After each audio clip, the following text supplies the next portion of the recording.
So to understand how this secret lore went down, we have to go back to 2002, where Channel Cat decided to make this flash game. The rules with fighting games is that there's supposed to be a main area for the competitors to gather in, or gather at, being Yoshi's Island out of all things. There was supposed to be a health bar system, so that was added as well as a life system. He must have been thinking of Capcom Street Fighters because the game became a two-player game, without items of course as previously mentioned, as well as some mini-games. What's a video game without some mini-games? Remember how a world gets a lore of some kind in the last video? Well, when Channel Cat created this game, despite having no adventure mode plan, a story was being made and a new timeline and dimension was being born.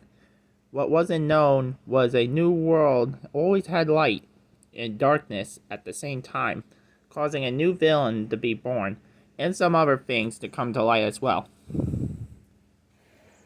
That was when the roster was being decided, which was about to seal the character's fate in this dimension.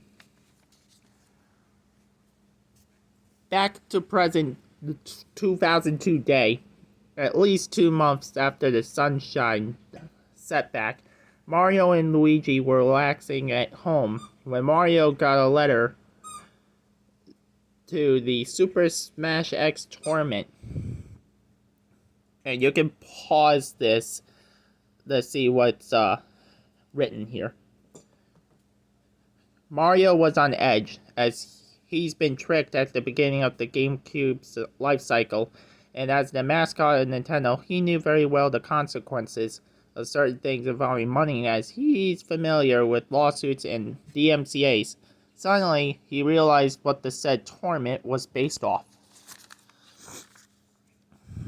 A competition based off Super Smash Bros. On a PC? This threw Mario off by a mile. The worst thing about this scene?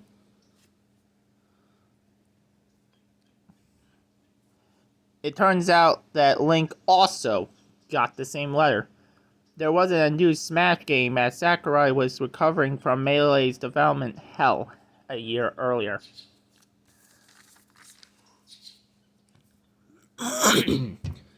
Mario and Link instantly knew that there was a plot afoot, so with the help of the address on their letters, they both went to the dock that takes them to Yoshi's Island. As they walked to their destination, word starts to go around about some odd disappearances involving some of Bowser's goons, as well as a few disappearing asks of a few outside characters as well. Mario knew instantly that this was more serious than he thought, as he knew very well that third-party characters were a thing. On a separate note, the first official third parties wouldn't get involved until Brawl, with Solid Snake and Sonic the Hedgehog on the Wii in 2008. Interesting, isn't it? As soon as they arrived at the beach, they saw the source of their problems and a child that they didn't recognize coming out of it. Turns out that his name is Enix Comtendo, a name that mixes Square Enix, Capcom, and Nintendo at the same time. After the introductions, the kid, however,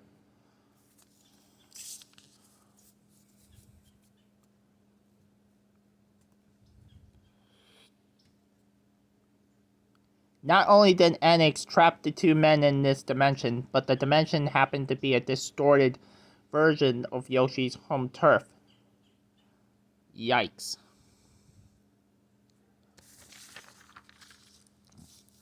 After scolding Enix, the two men went on a walk to the registration center. Nothing at this point would anger Mario more than being trapped in another universe away from the Mushroom Kingdom. Link is concerned about Zelda's safety and his access to the Triforce and his weapons. It took them 2 hours to get to the center, but the adventure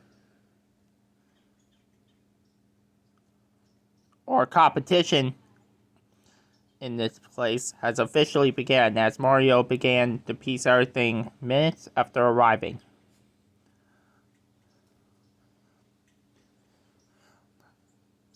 Comment down below on what you think is going to happen in this competition. More lore will be made later on.